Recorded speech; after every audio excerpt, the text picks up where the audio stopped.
There are now less than few days remaining to the earliest rumored date for the Galaxy S24 Ultra's release. Samsung's next anticipated flagship phone is likely coming in January to wage war on the titanium iPhone 15 Pro Max. Aside from the potentially earlier announcement and release date, we seem to already know a lot about the upcoming device thanks to the wide barrage of leaks and rumors flying around. One thing is for sure, the Galaxy S24 Ultra will be a major step in the Galaxy S series evolution going forward.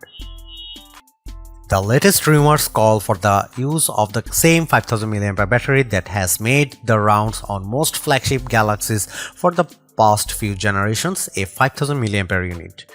Despite the earlier rumors about a possible stacked battery cell tech, which would have reportedly allowed Samsung to further improve battery density without increasing the cell size, Korean outlet The Elec expected a healthy 10% increase in battery capacity. This essentially means that the Galaxy S24 Ultra could have boosted a 5500 mAh battery without being much larger than the Galaxy S23 Ultra, but alas, it seems we are stuck in with a 5000 mAh unit once again.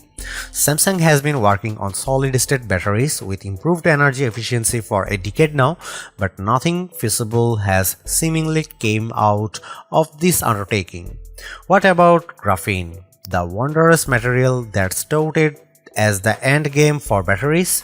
We have been hearing wondrous claims about those as well, but we wouldn't bet on the Galaxy S24 Ultra rocking one of these either. Despite our hopes for faster charging, rumors point out that the Galaxy S24 Ultra will likely still get 45 watts of fast wired charging, which should be enough to fully juice up the phone's 5000 mAh battery in an hour and change.